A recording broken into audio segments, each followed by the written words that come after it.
Let me describe two people to you. Same city, same age, both exactly 34 years old. And literally the same income. They even live in the same apartment building, just one floor apart. Right. They passed each other in the parking lot every morning, both drinking the same, overpriced coffee, and both watching the market wobble in early 2020 thinking, this is probably fine. Spoiler alert, it was not fine. No. The market dropped 34% in 33 days, and here's where their stories split. Person A had zero emergency fund, $11,000 in credit card debt, and a 401k that was, well, 90% tech stocks. Ouch. So when the furlough hit? He panicked, sold everything, locked in a $40,000 loss, and this is the crazy part, never went back. Today, he's $180,000 behind where he'd be if he'd just done nothing. Okay, I need a second. 180,000 just from what they did in those few weeks? No, that's the secret. The crash didn't create that gap. It was everything they did in the months before it hit. Person B kept contributing, used the drop to their advantage, and came out way ahead. Which is exactly why we need to talk about this today, because the warning signs right now they're loud. I'm Lynn, by the way. And I'm Frank. Welcome to Talk and Wonder. We create easy-to-understand whiteboard animations covering family finance, investing, passive income, and debt management. Our goal is to break down complex financial topics, help you avoid traps, and build wealth together.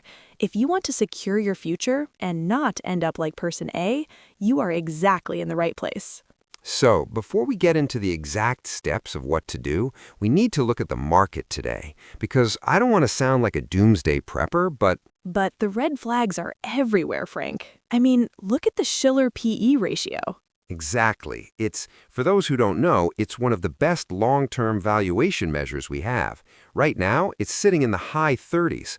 The historical average is around 17. Wait, the last time we saw levels like this? Wasn't that the dot-com bubble? Yep, early 2000s. Right before the NASDAQ lost nearly 80% of its value. Great company, great timing. Sarcastic chuckle. God, but it's not just that, right? It's how top-heavy everything is. The concentration problem, yes. People think they're buying a diversified S&P 500 fund, but really 7 companies. Apple, Microsoft, Nvidia, Amazon, Alphabet, Meta, and Tesla. They account for roughly 30% of the entire index today. Which is wild, because during the dot-com peak, that concentration was, 23%? We've moved way past that. In 2022, those big tech names fell sharply. The index looks diversified, but it isn't. Add in the Middle East volatility, stubborn inflation, and, Warren Buffett. Okay, this is the part that actually scares me. Buffett is sitting on hundreds of billions of dollars in cash and short-term treasury bills right now. He's been a net seller of stocks, and he isn't doing this because he's afraid of missing upside. He's doing it because, he did the math. But we're not saying a crash is definitely happening tomorrow, right? Like, people shouldn't go sell everything. No, absolutely not. What it means is that the conditions that preceded every major market correction in modern history, they are currently present. And if you haven't done the 5 things we're about to show you, you are Person A. Completely exposed, which reminds me of, let's call them Arkin and Via. Oh man, yeah, the classic high-income, zero-defense couple. So let's look at Arkin and Via. He works in project management, making around $58,000. She's in healthcare admin, making $54,000. Okay, combined income of $112,000, which puts them comfortably in the top 30% of American households. I mean, they should be building some serious wealth. They should be, but here's the reality. They have, looking at my notes, $4,200 in savings and $14,000 in credit card debt at a 21% APR. Wait, $14,000 at 21%? Frank, the interest alone on that is... It's suffocating them, and it gets worse. Arkin has a 401k, but he hasn't looked at it since the day he enrolled. It's just sitting in the default fund, roughly 65% concentrated in U.S. large-cap growth stocks. They have completely no idea. Oh, no, I know exactly where this is going. February 2020 hits. COVID shuts everything down. Arkin gets furloughed for 6 weeks, and the market drops 34%. And with only $4,200 in savings? I mean, what is that? Groceries, mortgage, utilities? That money is gone in 3 weeks. Exactly 3 weeks. So they panicked. They started pulling cash from Arkin's 401k, which, by the way, triggers a 10% early withdrawal penalty. Plus ordinary income tax. Right, meaning they lost roughly 30 cents of every single dollar before they even touched it.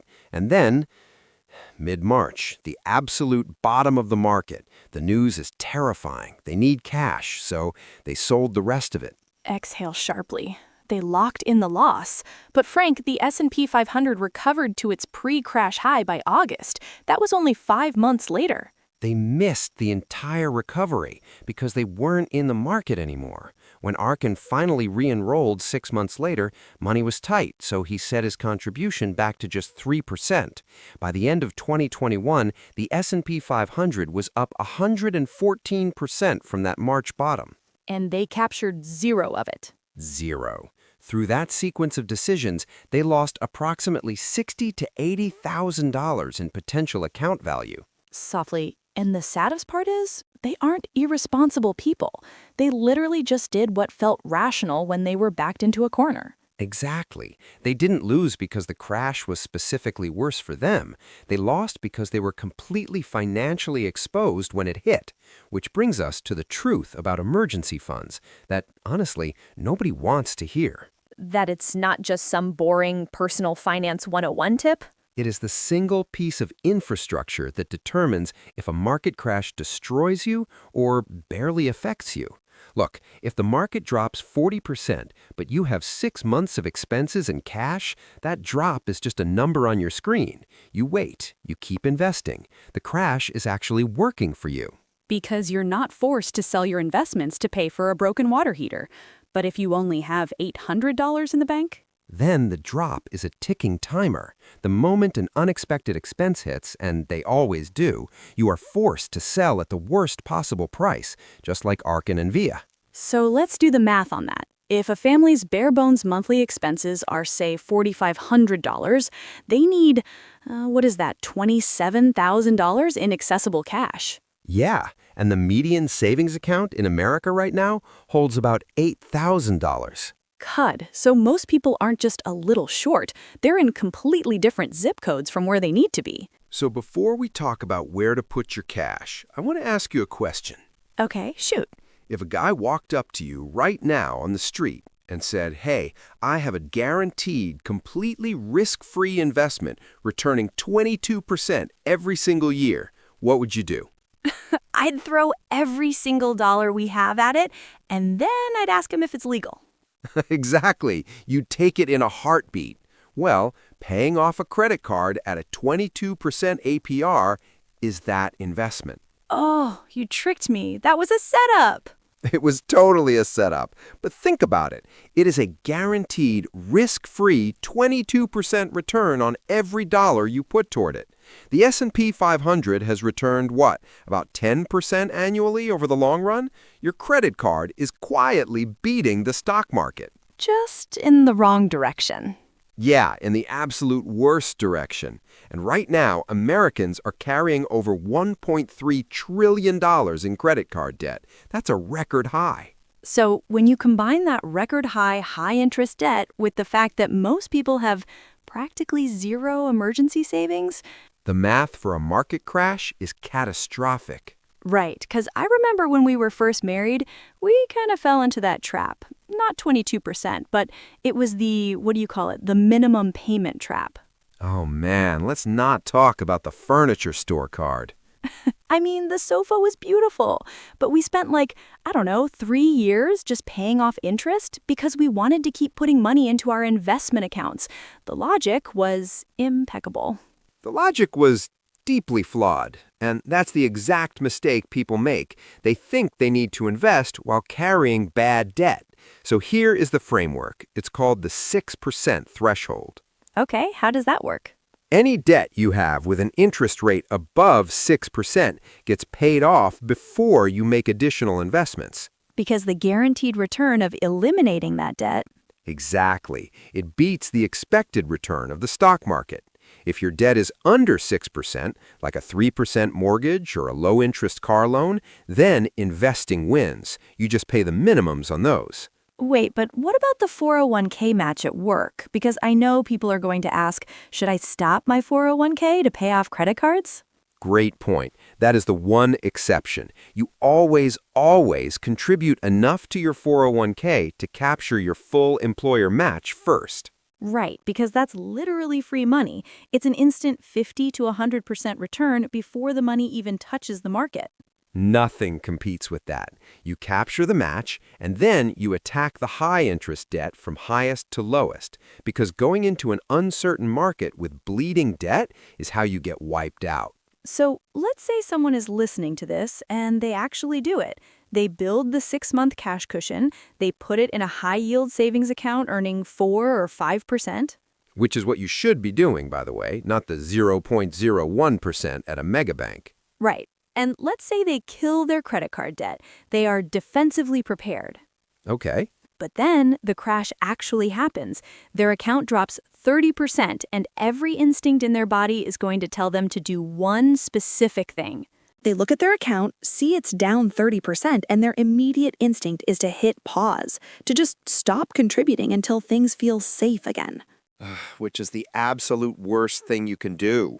I mean, I need to say something that is going to feel completely wrong, but you have to let the math override your gut here. Okay, lay it on us. When the market drops 30%, what's actually happening is that every share of every fund you own just went on sale. The stock market it's literally the only store in the world where people run for the exits when prices fall. That's actually so true. If Target put everything on a 30% discount, people would be breaking down the doors. But with stocks, we panic. Exactly. And JP Morgan actually ran the numbers on this, specifically looking at what happens if you miss just the 10 best trading days over a 20-year period. Just 10 days? Out of what, like 7,000? Yep, 10 days out of 7,300. If you stayed fully invested from 2004 to 2023, a $10,000 investment became about $72,000. Okay, decent. But if you missed just those 10 best days, your return drops from $72,000 to $35,000. Frank, stop. Wait, are you serious right now? It gets cut in half over 10 days? Cut in half. And if you miss the 30 best days, it drops to $13,000. And here is the kicker. 78% of the market's best days happen either during a bear market or in the very first days of the recovery. So if you're sitting in cash just waiting for the news to sound positive again, you miss the biggest leaps entirely, which actually leads to something almost nobody talks about, because a down market isn't just about surviving. It's the best time to use, well, a financial superpower. Okay, now you have my attention. What's superpower? The Roth IRA conversion. Look, say you have, I don't know, $150,000 in a traditional IRA, and during a crash, it drops to $100,000. Painful, but okay, following. If you convert that to a Roth right now at the bottom, you pay income tax on the $100,000, not the $150,000. Oh, wait, so you're paying taxes on the depressed value. Exactly. You just saved yourself taxes on $50,000 worth of value. And then, when the market inevitably recovers, which it always has, all of that recovery growth happens inside the Roth. Where it's permanently tax-free. You literally just got a $50,000 discount on your future tax bill because you acted when everything was down. It is a massive wealth-building move, but there's a catch. There's always a catch. What is it? Income limits? Well, yes, there are income limits for direct contributions. Single filers phase out around $168,000. But I meant a psychological catch, because doing a Roth conversion, or even just keeping your 401k contributions running when your account is down $50,000, takes a ridiculous amount of emotional control, because every headline on CNBC is telling you the sky is falling. The psychological warfare. Yeah, which is why understanding the mechanics of a crash isn't enough. You have to understand what your own brain is going to do to you when Because your brain is literally screaming at you to run away. And I feel like that's the part the financial industry ignores. They just say, stay the course, like it's easy. But it's not, and it's actually not a personality flaw to feel that panic. It's hardwired into us. The Nobel laureate Daniel Kahneman, he found that losses feel roughly 2.25 times more painful than equivalent gains feel good. Wait, so losing $10,000 hurts more than twice as much as making $10,000 feels good? Exactly. You cannot think your way out of that biological response in the moment, which is why I'm going to give everyone listening permission to do something radical. Ooh, radical. I like it. What is it? If a crash happens, ignore every single market headline for the next 6 months. Okay, the financial media is going to hate you for that. Let them, because their headlines are structurally, commercially, and algorithmically designed to make you feel like you need to act right now. Financial media makes money when you click, when you panic, when you trade. And your 401k makes money when you sit still and do nothing. Those incentives they're completely opposite. They're not even in the same building, and the data proves it. Dauber does this study, and they found that behavioral mistakes, like panic selling, cost the average investor roughly $1 million in lifetime wealth. $1 million, not from high fees, not from picking the wrong stock. Just from being human at the wrong moment, from hitting the sell button when you should have just closed the laptop. So what do we actually do? Because knowing about the psychology is great, but when my account is down 40 grand at 3 a.m., I'm still going to freak out. Right, so you make the decision now, before you're inside the storm. You write down your plan today. You decide right now that you will keep the cash cushion, you will not sell your long-term investments, and you will keep contributing. It's almost like writing a financial living will. Like, when I am emotionally compromised by a market crash, I promise to follow these rules. That is exactly what it is, because your emotional state during a 30% drawdown is the absolute worst financial advisor you could ever consult. If you're watching this and you're feeling behind, maybe you don't have the emergency fund yet or you're stressed about debt, please hear this. You are not behind because you're bad with money. You're behind because nobody ever sat you down and explained how this actually works. The system wants you to feel confused, but the playbook is simple. Build the cash, kill the high-interest debt, keep investing through the drops. And have the conversation with your partner today, not when the market is crashing, today. Exactly, because the crash, whenever it comes, is not the end of the story. For the person who is prepared, It's just the beginning of the best chapter. see you in the next one.